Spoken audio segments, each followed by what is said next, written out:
Hello friends, welcome back to the channel. आज की इस वीडियो में बात करेंगे आपके एस्टेट को लेकर।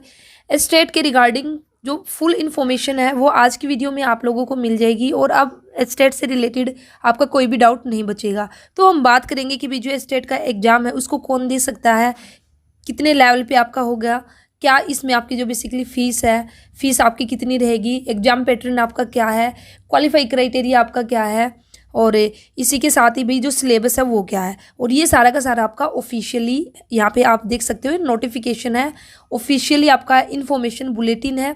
तो इसमें आपका कुछ भी भाई आपके सामने ही रहेगा और आप देख सकते हो जो भी मैं आपको बताऊँगी। ठीक है, तो चलिए फिर स्टार्ट करते हैं। तो आपका सबसे पहले एस्टेट है जो उसकी फुल फॉर्म क्या है, तो एचटेट की फुल फॉर्म है हरियाणा टीचर एलिजिबिलिटी टेस्ट। अभी मैंने जो ये इन्फॉर्मेशन बुलेटिन लिया है तो ये आपका 2020 का है, 2022 का है। ठीक है, क्योंकि अभी तक आपका 2023 के लिए आपका जो नोटिफिकेशन ऑफिशियल नोटिफिकेशन आपका नहीं आया है, लेकिन आने ही वाला है, कभी भी आपका आ सकता है। अक्टूबर के अंदर 15 अक्टूबर तक आप लोगों का जो एस्टेट 2023 है इसके रिगार्डिंग नोटिफिकेशन है वो आ जाएगा। लेकिन जो बच्चों में डाउट है, ठीक है, बहुत सारे डाउट है, सारे के सारे ऑलमोस्ट एस्टेट से रिलेटेड, चाहे फिर क्वालिफिकेशन से रिलेटेड है, चाहे फिर आपका क्वालिफाई क्राइटेरिया क्या होगा, आपका एग्जाम पैटर्न क्या है। तो मैं क्या बता रही हूँ, ये जो इन्फॉर्मेशन बुलेटिन है इसके अंदर आप लोगों का जितने भी डाउट है ना वे सारे क्लियर हो जाएंगे। तो इसलिए इस वीडियो को ध्यान से देखना सुनना। तो अभी जो 2023 के अंदर आपका नोटिफिकेशन आएगा तो वह भी आपका सेम ही रहेगा। यहाँ पे जो एलिजिबिलिटी है वो सेम रहेगी। ठीक है, पैटर्न आपका सेम रहेगा, ऑलमोस्ट आपका सेम रहेगा। थोड़ा सा चेंज आपको देखने को मिलेगा तो किस में मिलेगा, आपके सिलेबस में। और सिलेबस में भी आपका चेंज कुछ नहीं होगा। थोड़ा सा मैंने क्यों कहा है, क्योंकि अब की बार बोर्ड ने कहा है कि भाई जो एस्टेट का सिलेबस है ना उसको हम विस्तृत रूप में देंगे, डिटेल हम देंगे। अभी तक एस्टेट का जो सिलेबस रहा है, चाहे पीआरटी है, चाहे टीजीटी है, चाहे पीजीटी है, तो अभी तक बोर्ड ने जो सिलेबस दिया है वो आपका टॉपिक वाइज नहीं दिया है। टॉपिक वाइज कैसे कि भी साइकोलॉजी के ये टॉपिक आएंगे, हिंदी के ये टॉपिक आएंगे। लेकिन अब की बार बोर्ड ने अनाउंस किया, पहले ही अनाउंसमेंट हो चुकी है कि भी अब से हम आगे एस्टेट का जो सिलेबस है ना उसको बिल्कुल टॉपिक वाइज डिफाइन करेंगे कि भाई हिंदी में आपका संज्ञा आएगा, सर्वनाम आएगा, ऐसे आपको इस तरह से कहने का मतलब ये। अब वो तो आपका सिलेबस आएगा तब पता चलेगा कि भाई इतना डिटेल में इन्होंने दिया है नहीं, लेकिन इन्होंने कहा कि टॉपिक वाइज आपको मिलेगा। लेकिन मैं आपको बता दूं कि भी सिलेबस तो आपका अभी तक जो 2022 तक जो सिलेबस है ना वही रहेगा, कोई आपका चेंज नहीं होगा।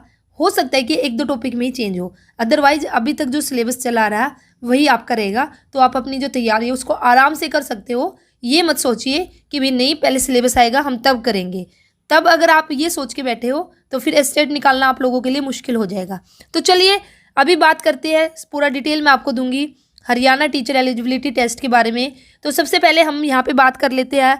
जैसे ही आपका फॉर्म निकलेगा आपको फिल करना होगा, तो यहाँ पे अच्छी खासी आपकी फ़ीस रखी गई है एस्टेट के अंदर। तो अगर आप लेवल 1 पे करोगे, 2 पे करोगे या फिर 3 पे, फीस आपके सामने आप देख भी सकते हो। तो सबसे पहले यहाँ पे फीस आपकी SC and PH candidate for Haryana domicile, भाई जो हरियाणा के कैंडिडेट है, ठीक है, SC और PH है, उनके लिए फ़ीस क्या है। लेवल 1 के लिए है, पीआरटी लेवल के लिए 500 है, और आपका जो टीजीटी लेवल है जिसको कि लेवल 2 बोलते हैं उसके लिए आपकी 900 है, और आपका पीजीटी लेवल 3 लेवल जिसको बोलते हैं उसके लिए 1200। तो SC और PH के लिए, ये किसके लिए, जो हरियाणा के कैंडिडेट, हरियाणा के रेजिडेंट है, ठीक है, हरियाणा डोमिसाइल। अब इसके साथ ही आपके फॉर ऑल कैंडिडेट, और बाकी के अब जितने भी कैंडिडेट हैं सिर्फ SC और PH कैंडिडेट को छोड़कर उन सबके लिए आपकी फ़ीस क्या है। तो पीआरटी के लिए 1000 है, टीजीटी के लिए 1800 है, और आपकी फिर पीजीटी के लिए 2400 फीस है। अब all candidate outside the Haryana, तो यहाँ पे हरियाणा, अब बच्चे पूछते हैं क्या हरियाणा से बाहर का कैंडिडेट है वो स्टेट के लिए अप्लाई कर सकता है। जी हाँ, आप पूरे इंडिया में से कोई भी स्टेट के लिए अप्लाई कर सकता है, लेकिन आपकी शर्त यहाँ पे क्या है कि भाई आपको जो कैटेगरी है ना, जो आपकी कैटेगरी है उसमें आपको इंक्लूड नहीं किया जाएगा, आपको जनरल कैटेगरी में इंक्लूड किया जाएगा। कैसे, अगर आप राजस्थान से हो, ठीक है, और राजस्थान में आपकी कैटेगरी है SC, और अब आपने एस्टेट के लिए अप्लाई किया है, तो भाई अब आपकी जो कैटेगरी SC है ना ये काउंट नहीं होगी, आप किस में काउंट होगे, जनरल में काउंट होगे। ठीक है, तो यहाँ पे यही लिखा है all candidates outside Haryana, Haryana से बाहर के जितने भी कैंडिडेट हैं इंक्लूडिंग एससी और पीएचडी, बेशक से भी आप एससी और पीएच क्यों ना हो, लेकिन अगर आप हरियाणा के बाहर से हो तो फिर आप जनरल में काउंट होगे, और जनरल में काउंट होगे तो आप लोगों की जो फीस है वो जनरल वाली ही रहेगी, जो कि आपकी यहाँ पे स्क्रीन पे आप देख सकते हो। तो ये था फीस के रिगार्डिंग। अगर किसी भी बच्चे का कोई भी डाउट है तो उम्मीद करती हूँ कि भाई अब आपका फ़ीस के रिगार्डिंग कोई डाउट नहीं रहना चाहिए। तो देखिए एस्टेट में अच्छी खासी फ़ीस ली जाती है, तो अपनी तैयारी है उसको अच्छे से कीजिए, तैयारी करके ही पेपर देना, नहीं तो अपने पैसे वेस्ट मत करना। अच्छा, उसके बाद फिर ये आपके काम की नहीं है अभी, क्योंकि ये 2022 में आपकी ओपनिंग डेट वगैरह गिवन है कि भी कब आपके फॉर्म निकले थे, कब फिल किए थे, तो वो तो आपके 2023 आपकी इम्पोर्टेंट रहेगी। अब इसमें जो नेक्स्ट है जो कि इम्पोर्टेंट है आप लोगों के लिए, एलिजिबिलिटी। तो अब बात करेंगे हम एलिजिबिलिटी कि भी कौन कौन है जो स्टेट के लिए अप्लाई कर सकता है। तो तीनों ही लेवल पे हम बात करेंगे, मैं आपको यहाँ पे डायरेक्ट बता दूंगी, ठीक है, और वैसे यहाँ पे पूरा डिटेल भी गिवन है, तो आप डिटेल में भी देख सकते हो। तो सबसे पहले हम बात करेंगे लेवल 1 की, मीन्स पीआरटी लेवल के लिए जो मिनिमम एजुकेशन क्वालिफिकेशन है वो क्या होनी चाहिए। तो जो पीआरटी लेवल रहेगा उसके लिए जो आप टीचर बनोगे, तो आप टीचर बनोगे क्लास 1 से लेकर 5th तक। तो अब अगर आप पीआरटी के लिए स्टेट में अप्लाई करना चाहते हो तो उसके लिए देखिए यहाँ पे आप देख सकते हो और करके आपकी काफ़ी सारी क्वालिफिकेशन गिवन है, लेकिन मैं आपको मेन बता देती हूँ, ये इसी में आ जाएगी और आप यहाँ से देख लेना कि भी आपकी 10+2 मीन्स जो आपकी 12th है, ठीक है, आपके पास 12th होनी चाहिए विद कम से कम 50% मार्क्स के साथ। और इसी के साथ ही अगर कोई अपियरिंग है इन द, और इसी के साथ ही देखें 50% मार्क्स आपके प्लस है आपने जो भी आपने यहाँ पे अभी जो डिग्री है आपके पास है, जो भी डिप्लोमा आपने कर रखा है in elementary education, whatever name known, भी जो भी नाम है, चाहे जिसको हम जेबीटी बोलते हैं या फिर डीएलएड जिसको बोलते हैं, ठीक है, डाइट जिसको बोलते हैं, तो भी जो भी आपका नेम है, ठीक है, तो डिप्लोमा आपके पास होना चाहिए 2 साल का इन एलिमेंट्री एजुकेशन के अंदर। तो मेन आपकी क्वालिफिकेशन है ये पीआरटी के लिए, ठीक है, 50% आपके नंबर होने चाहिए और डिप्लोमा। और अगर आप अपियरिंग है in the final year of second year diploma, भी जो आप डिप्लोमा कर रहे हो अगर आप फाइनल ईयर में हो, अपियर हो, तो भी आप क्या कर सकते हो, अप्लाई कर सकते हो, ठीक है। फिर आपका यही गिवन है कि भी ये यहाँ पे रूल्स आपके अलग अलग गिवन है, एनसीटी के रेगुलेशन जो 2002 है उसके अकॉर्डिंग भी आपके पास 45% मार्क्स होने चाहिए 2 इयर्स का डिप्लोमा, और यहाँ पे आपके 50% मार्क्स है। और ये आपका रेगुलेशन 2007 नोटिफाइड जो आपका अगस्त 2009 में एनसीटी का जो रूल आया था, ठीक है, उसके अकॉर्डिंग आप देख लेना। या फिर इसी के साथ ही एक और आपका कि भी 50% तो आपके सीनियर सेकेंडरी में होने चाहिए 12th में, और इसी के साथ ही भी अगर आपने बीएलएड भी कर रखी है, ठीक है, 4 साल का आपका ये एलिमेंट्री एजुकेशन का कोर्स है, तो ये बच्चे भी क्या कर सकते हैं, अप्लाई कर सकते हैं। तो ये आपकी मेन क्वालिफिकेशन किसके लिए, पीआरटी के लिए। और यहाँ पे इसी के साथ ही भी मैट्रिक 10th आपकी होनी चाहिए विद हिंदी और संस्कृत, ठीक है, या फिर आपकी जो सीनियर सेकेंडरी है या फिर ग्रेजुएशन या फिर पोस्ट ग्रेजुएशन है उनमें आपका किसी में भी एक सब्जेक्ट आपका हिंदी होना चाहिए, ठीक है। तो ये रहेगी आपकी पीआरटी के लिए। अब उसके बाद देखिए नेक्स्ट है हमारा, और वही एससी है या फिर अदर कैंडिडेट है उसको यहाँ पे जैसे 5% का रिलैक्सेशन मिला, तो इसको आप देख लेना, क्योंकि अगर मैं पूरा एक एक लाइन बताऊंगी तो वीडियो बहुत लंबी हो जाएगी, शायद आप बीच में छोड़ के चले जाओ। अब देखिए अगर आप अप्लाई करना चाहते हो लेवल 2 के लिए मीन्स टीजीटी के लिए, तो अगर टीजीटी के लिए अप्लाई करोगे तो भैया आप टीचर आगे जाके बनोगे, क्लास 6 से लेकर 8 तक के बच्चों को आप पढ़ाओगे, ठीक है। तो यहाँ पे अब जो क्वालिफिकेशन है ना, इन्होंने टीजीटी के हर एक सब्जेक्ट के अकॉर्डिंग क्वालिफिकेशन दी है कि भाई टीजीटी सोशल साइंस के लिए क्या क्वालिफिकेशन होनी चाहिए, और फिर आप आगे आपका अगर कोई अदर सब्जेक्ट है जैसे टीजीटी साइंस है उसके लिए क्या क्वालिफिकेशन होनी चाहिए। तो आप यहाँ पे जो भी आपका सब्जेक्ट है ना उसके अकॉर्डिंग अपनी क्वालिफिकेशन देख सकते हो। टीजीटी मैथमेटिक्स के लिए, लेकिन मैं आपको एक मोटा मोटी अगर मैं आपको बताऊँ यहाँ पे, तो यहाँ पे जो टीजीटी के लिए अगर आप अप्लाई करोगे तो भाई उसके लिए आपकी क्वालिफिकेशन क्या है, ग्रेजुएशन आपके पास होनी चाहिए, ठीक है, जो भी है बीए बीकॉम या फिर बीएससी, और इसी के साथ ही आपके जो ग्रेजुएशन है उसमें 50% मार्क्स होने चाहिए, और इसी के साथ ही भी आपके पास से बीएड होनी चाहिए, ठीक है, 2 years bachelor in education, bachelor in education जो 2 साल का आपका बीएड का कोर्स है वो आपके पास होना चाहिए। अगर ये दोनों चीज़ें हैं आपके पास से, ठीक है, ग्रेजुएशन है विद 50% मार्क्स से प्लस अगर आपकी बीएड है, तो भी आप टीजीटी के लिए क्या कर सकते हो, अप्लाई कर सकते हो। अब आप बस ये देख लेना तो भी ग्रेजुएशन का मतलब क्या है कि भी अगर आप साइंस के लिए अप्लाई करोगे तो वहाँ पे ग्रेजुएशन मीन्स आपके पास बीएससी होनी चाहिए, ठीक है। और इसी के साथ ही भी अगर आप अदर है तो बीए या बीकॉम जो भी है वो आप अपने अकॉर्डिंग चेक कर लेना। तो ये हो जाएगा आपका टीजीटी के लिए। यहाँ पे इन्होंने वैसे क्लियरली हर एक सब्जेक्ट को अलग से डिफाइन किया कि भी टीजीटी इंग्लिश के लिए आपकी क्या क्वालिफिकेशन है, टीजीटी हिंदी के लिए, जैसे अभी हिंदी के लिए तो यहाँ पे बीएससी थोड़ी ना, फिर तो आपकी बीए होनी चाहिए विद 50% मार्क्स, और वही 2 years diploma in elementary education, ठीक है। तो ये सब आपके पास होना चाहिए, तो यहाँ पे आप देख सकते हो। उसके बाद नेक्स्ट आपका टीजीटी संस्कृत है। तो मैंने क्या बताया टीजीटी के लिए यहाँ पे, फिर देखिए टीजीटी आपका उर्दू है, तो इनके लिए आपका अलग से डिफाइन किया है, ठीक है, हर एक सब्जेक्ट का। टीजीटी आर्ट है, टीजीटी म्यूजिक आपका, तो आपका जो भी सब्जेक्ट है ना, एक बार सब्जेक्ट के अकॉर्डिंग आप यहाँ पे से डिटेल में आप अपना देख लेना। अब हम बात करेंगे लेवल 3 की, जो कि आपका पीजीटी लेवल।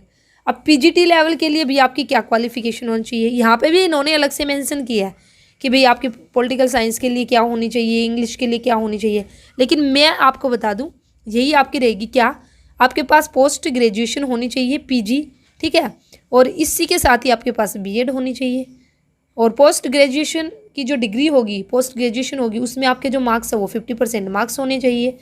अगर आपके पास ये सब है तो आप अप्लाई कर सकते हो। और बस ये और देख लेना भी जो आपने 10th की है, मैट्रिक जो की है, वो वही हिंदी या फिर संस्कृत उसमें होनी चाहिए, हिंदी और संस्कृत विद, और इसी के साथ ही आपका, या फिर अगर ये नहीं है अभी मैट्रिक हिंदी या संस्कृत के साथ नहीं है, तो फिर आपका 12th है या ग्रेजुएशन या फिर पोस्ट ग्रेजुएशन है, उसमें एक सब्जेक्ट आपका हिंदी होना चाहिए, ठीक है। तो ये हो जाएगी भी आपकी पीजीटी के लिए। तो देखिए अगर मैं आपको फिर से बताना चाहूँ, एक बार ध्यान से देखिए, पीआरटी के लिए क्या क्वालिफिकेशन है, 12th में आपके 50% नंबर होने चाहिए, और इसी के साथ ही भी आपके पास डिप्लोमा होना चाहिए 2 साल का, चाहे फिर जेबीटी है, ठीक है, डीएलएड है, जो भी है, what ever is the name, ठीक है, जो भी नाम है, जिस भी नाम से जाना जाता है इन सबको, तो उसके अकॉर्डिंग। फिर टीजीटी के लिए आपके पास क्या होना चाहिए, ग्रेजुएशन प्लस बीएड, और 50% नंबर आपके ग्रेजुएशन में होने चाहिए। पीजीटी के लिए आपका क्या होना चाहिए, आपका पोस्ट ग्रेजुएशन प्लस बीएड, और वही आपके मार्क्स कितने होने चाहिए, 50%, ठीक है। तो देखिए अभी इन्होंने अलग अलग से डिफाइन किया। पीजीटी संस्कृत के लिए ये क्वालिफिकेशन है कि भी एमए इन संस्कृत आपकी होनी चाहिए। पीजीटी बायोलॉजी के लिए ये है, पीजीटी फिजिक्स है, केमिस्ट्री है, मैथमेटिक्स है, फिर कॉमर्स है, ठीक है, इकोनॉमिक्स है, पीजीटी म्यूजिक है। तो अब आपका जो भी सब्जेक्ट है ना, जिसका भी, तो यहाँ से वह एक बार डिटेल में देख लेना भाई आपके सब्जेक्ट में क्या क्वालिफिकेशन उन्होंने मांगी है, और उसके अकॉर्डिंग आप फिर अप्लाई कर देना, ठीक है।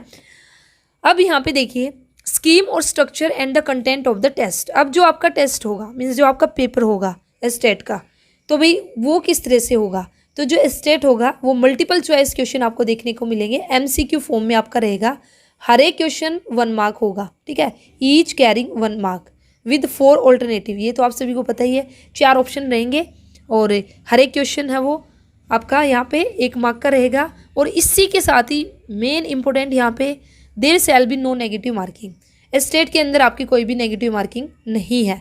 और अभी तीनों ही स्ट्रक्चर का हम डिटेल में बात करेंगे, ठीक है। नीचे आपका पूरा डिटेल में गिवन है कि भी किस तरह से आपका एग्जाम होगा। तो देखिए ये रहा आपका पैटर्न, हम एक तरह से बोल सकते हैं कि भी आपके जो नंबर ऑफ एमसीक्यू होंगे वो 150 आपको क्वेश्चन देखने को मिलेंगे। टाइमिंग जो आपको मिलेगी पेपर की वो 2.5 घंटे, 2.5 आवर्स, ठीक है, 2.5 घंटे आपको मिलेंगे। और इस तरह से रहेंगे आपका जो पेपर रहेगा। तो स्टार्टिंग में आपको सबसे पेपर हाथ में आते ही आपको 30 एमसीक्यू देखने को मिलेंगे, किसके, चाइल्ड डेवलपमेंट एंड पेडागोजी। और इसी के साथ ही फिर लैंग्वेज से 30 क्वेश्चन मिलेंगे। लैंग्वेज में आपके 15 क्वेश्चन हिंदी के रहेंगे, 15 इंग्लिश के रहेंगे। फिर आपके जनरल स्टडीज़ से 30 क्वेश्चन मिलेंगे। जनरल स्टडीज़ के अंदर आपका क्वांटिटेटिव एप्टीट्यूड है। क्वांटिटेटिव एप्टीट्यूड मीन्स आपका मैथ्स आ जाएगा, जिसमें 10 क्वेश्चन रहेंगे। 10 क्वेश्चन आपके रीजनिंग के रहेंगे, और 10 क्वेश्चन रहेंगे आपके हरियाणा जीके एंड अवेयरनेस के। तो इस तरह से हो जाएंगे 30 क्वेश्चन। तो ये आपका कहलाएगा कॉमन सेक्शन। 30 तो टोटल 90 क्वेश्चन का आपका कहलाएगा कॉमन सेक्शन। ये आपको तीनों ही लेवल में मिलेंगे 90 क्वेश्चन, ठीक है। सेम ऐसे ही चाहे पीआरटी है, टीजीटी है, या फिर आपका पीजीटी है। अब चेंज होगा तो नीचे वैसे मैं आपको दिखा दूंगी। अब ये पीआरटी के लिए है, तो पीआरटी के लिए फिर आगे जो 60 क्वेश्चन रहेंगे ना, वो कैसे रहेंगे, 30 मैथ से आएंगे और 30 आपके ईवीएस से आएंगे। तो इस तरह से ये हो जाएगा आपका पीआरटी का एग्जाम पैटर्न। अब क्वेश्चन कैसे आएंगे, देखिए टोटल कितने हो जाएंगे, 150 क्वेश्चन हो जाएंगे, और 150 मार्क्स हो जाएंगे। अब देखिए जो सिलेबस रहेगा वो कैसे रहेगा। तो जैसे कि मैंने अभी आपको बताया कि भी अभी तक जो बोर्ड है उसने जो सिलेबस है उसको बिल्कुल अच्छे से डिफाइन नहीं किया कि भाई ये टॉपिक आएंगे, लेकिन अब की बार बोर्ड ने कहा है कि भाई आप लोगों को जो टॉपिक वाइज आपको सिलेबस देखने को मिलेगा, जो कि एक अच्छी पहल है। टॉपिक वाइज होने में आपको वही पता चल जाता है कि कौन कौन से टॉपिक करने हैं, और वैसे थोड़ा हमें पता नहीं चलता कि भाई किसको करे किसको छोड़ के जाए, ठीक है। तो पहले जो बोर्ड है वो इस तरह से सिलेबस डिफाइन करता था, बस जैसे यहाँ पे आपका CDP का सिलेबस ये इन्होंने मेंशन कर दिया। देखिए यहाँ पे कोई इन्होंने टॉपिक नहीं लिखा, जस्ट इन्होंने क्या कहा कि the test items on the child development and pedagogy will be focus on educational psychology of teaching and learning relevant to the age group. भी आपसे इस तरह से क्वेश्चन पूछे जाएंगे, जो क्वेश्चन आपके एक तरह से रिलेटेड होंगे कौन से एज ग्रुप से, 6 और 11, ठीक है, 6 से 11 साल तक के बच्चों से रिलेटेड आपसे टीचिंग के, ठीक है, या चाइल्ड जो डेवलपमेंट है पेडागोजी है उसके क्वेश्चन आएंगे, ठीक है। यहाँ पे they will focus on the understanding and the characteristics and the needs of the diverse learners, interaction with the learners and the attributes and qualities of a good facilitator of the learning. तो just इन्होंने इतनी information दी है, यहाँ पे इन्होंने अलग से आपको कोई टॉपिक नहीं बताया कि भाई आपको जीन पियाजे की थ्योरी करनी है, ठीक है, या आपको भी पर्सनैलिटी वाला चैप्टर करना, मोटिवेशन वाला करना। लेकिन अब की बार कोशिश रहेगी बोर्ड की कि भी आपको इस तरह से डिफाइन किया जाए कि भी CDP में आपको मोटिवेशन करना है, आपको पर्सनैलिटी करना है, बिहेवियर करना, साइकोलॉजी करना, ये वाला चैप्टर करना है।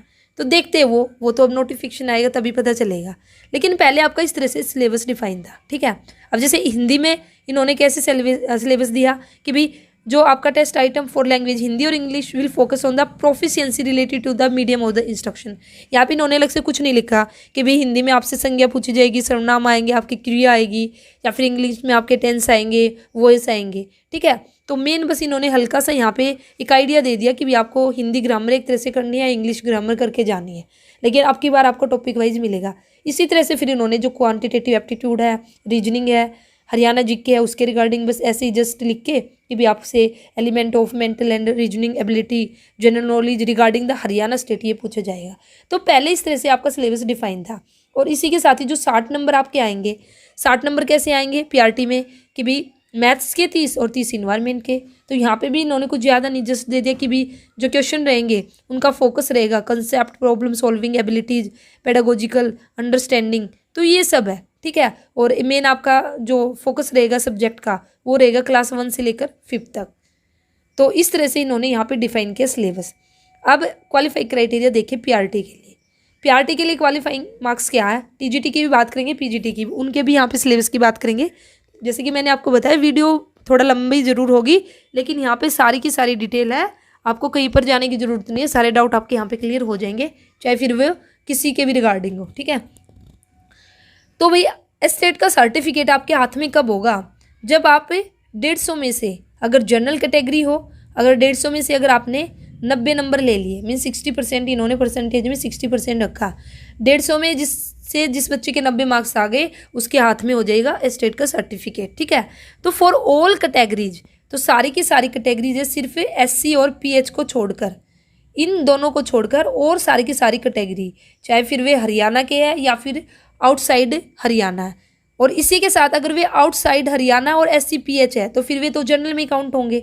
ये बात आपको याद रखनी है, सिर्फ हरियाणा के SC और PH है उनको रिलैक्सेशन है और किसी को नहीं है, ठीक है। हरियाणा के होने चाहिए, अदरवाइज सभी आपके जनरल कैटेगरी में आ जाएंगे। तो भाई आपको नंबर लेके आने पड़ेंगे 90, तब जाके स्टेट का सर्टिफिकेट आपको मिलेगा। अब जो हरियाणा के है, SC है और PH है, ठीक है, उनको कितने मार्क्स लेके आने पड़ेंगे, उनको लेके आने पड़ेंगे 82 मार्क्स, तो भाई उनको स्टेट का सर्टिफिकेट मिल जाएगा। लेकिन वहीं पे अगर SC और PH है लेकिन वे हरियाणा के बाहर के हैं तो उनको भी 90 लेके आने पड़ेंगे। मैंने आपको पहले ही बता दिया कि वे तो जनरल में ही काउंट होंगे। तो ये है आपका क्वालिफाई क्राइटेरिया, स्टेट का सर्टिफिकेट अगर आपको चाहिए। इसी के साथ ही मोस्ट इंपॉर्टेंट, नेगेटिव मार्किंग नहीं है, 150 के 150 क्वेश्चन आप करके आ सकते हो आराम से। अब बात करेंगे हम जो लेवल 2 है आपका, मीन्स जो TGT का लेवल है। तो TGT के अगर आपने अप्लाई किया तो भाई आप किस क्लास को पढ़ाओगे, क्लास 6 से लेकर 8 तक, ठीक है। तो सेम है आपका यहाँ पे भी MCQ फॉर्मेट रहेगा और यही आपके क्वेश्चन रहेंगे। जैसे कि मैंने कॉमन सेक्शन आपको बता दिया, ये तो 90 क्वेश्चन तो आपके PRT TGT PGT सभी में सेम रहेंगे, सिर्फ और सिर्फ लेवल का चेंज होगा। क्वेश्चन जो पूछे जाएंगे PRT में कम लेवल रहेगा, TGT में थोड़ा सा ज़्यादा और PGT में और हाई लेवल का क्वेश्चन चला जाएगा। बाकी के जो 60 क्वेश्चन है, तो अगर आप TGT हो तो भाई जो भी आपका सब्जेक्ट है आपका हिंदी सब्जेक्ट है, साइंस सब्जेक्ट है, ठीक है, जो भी मैथ आपका सब्जेक्ट है, तो भाई उससे रिलेटेड आपको 60 क्वेश्चन देखने को मिलेंगे। और आपका जो सिलेबस है सेम वही, बस चेंज क्या है, वहाँ पे जो आपकी साइकोलॉजी थी, ठीक है, CDP थी, तो वहाँ पे जो क्वेश्चन पूछे गए थे वो 6 से और 11 साल तक के बच्चे को ध्यान में रखते हुए पूछे गए थे। अब TGT में यहाँ पे 11 से 16 साल के बच्चे से पूछे जाएंगे, ठीक है। फिर से आपका वहाँ पे जो हिंदी और इंग्लिश लैंग्वेज थी, जो ग्रामर थी, वो 6 से 11 साल तक के बच्चे तक थी, और यहाँ पे 11 से 16 साल के बच्चे से रिलेटेड हो जाएगी। तो इस तरह से ये आपका सिलेबस है। और बाकी वही हरियाणा ये सब आपका सेम ही रहेगा, थोड़ा सा लेवल आपका हाई हो जाएगा, और जो आपका सब्जेक्ट है उससे रिलेटेड आपसे क्वेश्चन पूछे ही जाएंगे। तो भी सब्जेक्ट में आपको मेन फोकस करना, क्लास 6 से लेकर 10 तक की जो बुक्स हैं उनको अच्छे से रीड करना, ठीक है। तो ये है आपका TGT का सिलेबस। अब यहाँ पे जो क्वालिफाइंग क्राइटेरिया बिल्कुल सेम है जो कि आपका PRT का। तो यहाँ पे भी अगर आप जनरल कैटेगरी से हो, ठीक है, या फिर आपकी कोई भी कैटेगरी है, सिर्फ SC और PH को छोड़कर, तो वही 150 में से 90 नंबर लेके आने हैं, और SC और PH को 82 नंबर लेके आने हैं, ठीक है। तो ये, और वही नेगेटिव मार्किंग इसमें भी नहीं है। उसके बाद करेंगे पोस्ट ग्रेजुएट लेवल की PGT की, तो इसमें भी आपका सेम है, सिर्फ 60 क्वेश्चन जो आपका सब्जेक्ट है। अगर आपने PGT कॉमर्स के लिए अप्लाई किया तो कॉमर्स से 60 क्वेश्चन देखने को मिलेंगे। PGT अगर आपने पॉलिटिकल साइंस के लिए अप्लाई किया तो वहाँ से देखने को मिलेंगे, जो भी आपका सब्जेक्ट है। बाकी के 90 क्वेश्चन आपके सेम रहेंगे, लेवल आपका थोड़ा हाई यहाँ पे हो जाएगा। और यहाँ पे जो क्वेश्चन रहेंगे, अब देखिए यहाँ पे जो पूछे जाएंगे, यहाँ पे थोड़ा सा एज ग्रुप के अकॉर्डिंग, अब यहाँ पे थोड़ा और बड़े बच्चे हो गए उसके अकॉर्डिंग आपसे क्वेश्चन पूछ लिए जाएंगे, ठीक है। अदरवाइज आपका सब कुछ सेम है। और जो आपके सब्जेक्ट से जो क्वेश्चन होंगे, तो क्लास 9 से लेकर भी 10 तक का जो आपकी बुक्स है उसको अच्छे से आपको करना है। लेकिन इसी के साथ ही मैं आपको बता दूं कि भाई PGT लेवल में आपका सिर्फ क्लास 9 और 12 तक काम नहीं चलता। यहाँ पे आपसे थोड़ा डिफ़िकल्टी क्वेश्चन भी पूछे जाएंगे जो कि आपके पोस्ट ग्रेजुएट लेवल तक भी हो सकते हैं। तो इसलिए सिर्फ 12 तक आपको पढ़ के नहीं जाना है, तो थोड़ा सा ग्रेजुएशन और पोस्ट ग्रेजुएशन की जो बुक्स है वे भी आपको करनी है। लेकिन उम्मीद करते हैं कि भाई आपकी बार सिलेबस ही डिफाइन कर दे टॉपिक वाइज, तो फिर आपको दिक्कत नहीं आएगी। यहाँ पर जो क्वालिफाइंग मार्क्स है वो भी आपके बिल्कुल सेम है। आपके all category except SC and PH आपको कितने रिक्वायर्ड है, 90 मार्क्स से, और जो SC और PH है उनको चाहिए 82 मार्क्स। और इसी के साथ ही other outside Haryana SC PH है वे जनरल में काउंट होंगे, ठीक है, इसलिए उनको भी 90 नंबर चाहिए। नेगेटिव मार्किंग यहाँ पे भी नहीं है। तो ये हो जाएगा बेसिकली आपका क्या कि भी जो एग्जाम पैटर्न है, क्वेश्चन किस तरह से पूछे जाएंगे, ठीक है। ये अभी आप लोगों के लिए नहीं है, इम्पोर्टेंट है। तो मैंने आपको क्या क्या बताया, फीस स्ट्रक्चर के बारे में मैं आपको बता चुकी हूँ, एग्ज़ाम जो एलिजिबिलिटी है वो मैं आपको बता चुकी हूँ। इसी के साथ ही आपका सिलेबस भी हम डिस्कस कर चुके हैं, एग्जाम पैटर्न आपका क्या रहेगा। और एक और इम्पोर्टेंट है, कई बार बच्चे पूछते हैं कि भी हमारा सेंटर क्या कहाँ पे आएगा, तो सेंटर आपका आएगा हरियाणा के अंदर ही, ठीक है। वैसे तो बाहर भी दे सकते हैं, लेकिन ये मतलब कि भाई राइट है, Haryana reserve the right to create the examination centre anywhere in the state of Haryana as well as outside the Haryana. Haryana भी के अंदर भी और बाहर भी आपका जो सेंटर है वो मिल सकता है। लेकिन कोशिश हमेशा बोर्ड की तरफ से ये की जाती है कि भाई आपका जो होम डिस्ट्रिक्ट है ना, उसी में ही आपका जो सेंटर वो देखने को मिल जाता है, ठीक है। तो ये रहेगा आपका यहाँ पे सेंटर। तो सेंटर के बारे में भी बात हो चुकी है। फिर ये आपका अभी एप्लीकेशन प्रोसीजर है, ये आपके जब नोटिफिकेशन आएगा 2023 का, तब हम अच्छे से देख लेंगे। वैसे किसी को देखना हो तो सेम ये मिलेगा कि भाई किस तरह से आप लोगों को अप्लाई करना है, ठीक है। तो ये हो जाएगा। तो मोड ऑफ एग्जामिनेशन आपका क्या होगा, पेन पेपर बेस्ड आपका रहता है, ठीक है। ऑफलाइन एक तरह से हम कहेंगे, ऑफलाइन आपका पेपर होगा एस्टेट का। एडमिट कार्ड आपके ऑनलाइन आ जाएंगे, वो आपको भाई अभी तो फॉर्म फिल करोगे उसके बाद की बातें है, ठीक है। तो देखिए यहाँ पे जो इम्पोर्टेंट है ना वो मैंने सब मेन आपको बता दिया। ये फिर आगे इन्होंने यही बता रखे भी किस तरह से आपको अपना फॉर्म अप्लाई करना, तो पूरा प्रोसीजर भी यहाँ पे दे रखा है। लेकिन जब हमारे एडवर्टीजमेंट आएगी, जब नोटिफिकेशन आएगा, जब हम अप्लाई करेंगे, ये हमारे तब काम आएगा। लेकिन अभी के लिए जो इम्पोर्टेंट था, जो कि मैंने आप लोगों को बताया, वो यही था जिसमें बच्चे कन्फ्यूज रहते थे सिलेबस को लेकर, पैटर्न को लेकर, एज। अच्छा एज की और बात कर लेते हैं, एज का यहाँ पे बात नहीं की, अभी मैं एज ऐसे ही बता देती हूँ आपको। भाई 18 साल आपकी एज होनी चाहिए मिनिमम। और रही बात मैक्सिमम की, मैक्सिमम एज इन्होंने कोई डिफाइन नहीं की है, ठीक है। तो भाई आप कभी भी किसी भी टाइम कितनी भी एज के हो आप एस्टेट दे सकते हो। लेकिन देने का फ़ायदा कब है भाई, एस्टेट तो आप क्वालिफाई कर लोगे कभी भी किसी भी एज में। लेकिन यहाँ पे जब आपका जो स्क्रीनिंग होता है, बाद में जब हरियाणा में वैकेंसी निकलती है, तो जिन कैंडिडेट के पास एस्टेट होगा वही अप्लाई करेंगे। तो यहाँ पे स्क्रीनिंग में फिर इन्होंने एज डिफाइन की है 42 साल।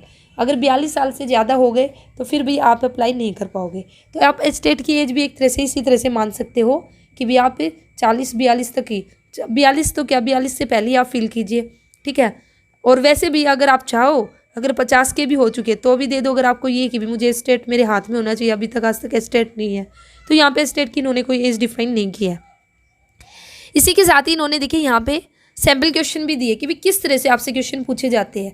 जैसे पीआरटी का प्राइमरी लेवल है आपका, ठीक है, पीआरटी के लिए चाइल्ड डेवलपमेंट एंड पेडागोजी से इस तरह से क्वेश्चन होंगे। यहाँ पे आप देख लेना, आई थिंक वीडियो लंबी हो चुकी है, ठीक है। फिर देखिए हिंदी से आपको इस तरह से क्वेश्चन देखने को मिलेगा कि भी जो आशीर्वाद है इसमें बताइए कौन सा सही है। इंग्लिश से आपको इस तरह से देखने को मिलेगा। फिर ये जनरल एक मैथ का क्वेश्चन इन्होंने दे दिया कि भी पीआरटी लेवल पर किस तरह से मैथ का क्वेश्चन आ सकता है, ठीक है। रीजनिंग से इस तरह का क्वेश्चन आ सकता है। फिर आपका हरियाणा जीके से इस तरह से क्वेश्चन इन्होंने पूछा है। नेशनल पार्क की लोकेशन आपको बतानी है, ठीक है। फिर मैथ से इस तरह के क्वेश्चन होंगे। फिर आपका ईवीएस से 2 क्वेश्चन दिए हैं पीआरटी में। इसी तरह से फिर इन्होंने टीजीटी का भी डिफाइन किया कि चाइल्ड डेवलपमेंट से इधर से ऐसा होगा आपका क्वेश्चन, लैंग्वेज से ऐसा, इंग्लिश लैंग्वेज से ये। तो ये आप यहाँ पे देख सकते हो। सैम्पल भी इन्होंने दे के आपको बता दिया कि भी किस तरह से आपसे क्वेश्चन पूछे जाएंगे, ठीक है। अगर आपका सब्जेक्ट इंग्लिश है तो इन्होंने यहाँ पे इंग्लिश का एक क्वेश्चन दिखा दिया आपको। संस्कृत सब्जेक्ट है तो संस्कृत का दिखा दिया। तो जो भी आपका सब्जेक्ट है वहाँ से भी इन्होंने एक क्वेश्चन दिखाया बच्चों को, ताकि कन्फ्यूजन ना रहे। इसी तरह से फिर इन्होंने यहाँ पे बाद में पीजीटी का भी डिफाइन कर दिया, ठीक है। तो ये और लास्ट में इन्होंने ये भी दिखा दिया कि भी OMR आंसर शीट आपको ऐसी मिलेगी। ऊपर पेपर दिखा दिया कि भी ऐसा पेपर होगा, ऊपर ये क्वेश्चन पेपर इन्होंने दिखा दिया कि भी इस तरह से क्वेश्चन, और फिर इस तरह से आपके सामने OMR आंसर शीट होगी जहाँ पे आपको फिल करना। तो ये तो वहाँ पे आप कर सकते हो, आपका रोल नंबर है, क्वेश्चन बुकलेट है। इस बात का भी आपको ध्यान रखना भाई, जो क्वेश्चन बुकलेट आपको जो भी मिले ना, वो बिल्कुल आपको ध्यान से फिल करके आनी है, ABCD। अगर यहाँ पे आपने गलती कर दी ना तो फिर आप चाहे 150 के 150 क्वेश्चन सही करके आ जाना, आपके 0 मार्क्स आ जाएंगे, ठीक है। तो इस बात का भी आपको ध्यान रखना है। और फिर आगे फिर इस तरह से आपको अपने जो आंसर है उनको फिल करना है। तो ये था भाई आज की वीडियो में स्टेट के रिगार्डिंग फुल इन्फॉर्मेशन। मुझे नहीं लगता कि भी अभी आपका कोई डाउट बचा होगा, लेकिन फिर भी अगर किसी का कोई भी डाउट है, ठीक है, और यहाँ पे किसी का कोई क्वेश्चन रह गया, मैं आंसर नहीं दे पाई हूँ, तो कमेंट सेक्शन में आप पूछ लेना। मैं पूरी कोशिश करूँगी रिप्लाई करने की। और वीडियो अच्छी लगी तो वीडियो को लाइक कीजिए, चैनल को सब्सक्राइब कर लीजिए। और इस चैनल पर आपको पीजीटी कॉमर्स की तैयारी कराई जाएगी, और जल्द ही पीजीटी कॉमर्स की क्लासेज हम स्टार्ट करने जा रहे हैं। तो पीजीटी कॉमर्स स्टूडेंट तो ज़रूर से ज़रूर सब्सक्राइब करके रखना। तो चलिए फिर मिलते हैं नेक्स्ट वीडियो में। All the best, thank you.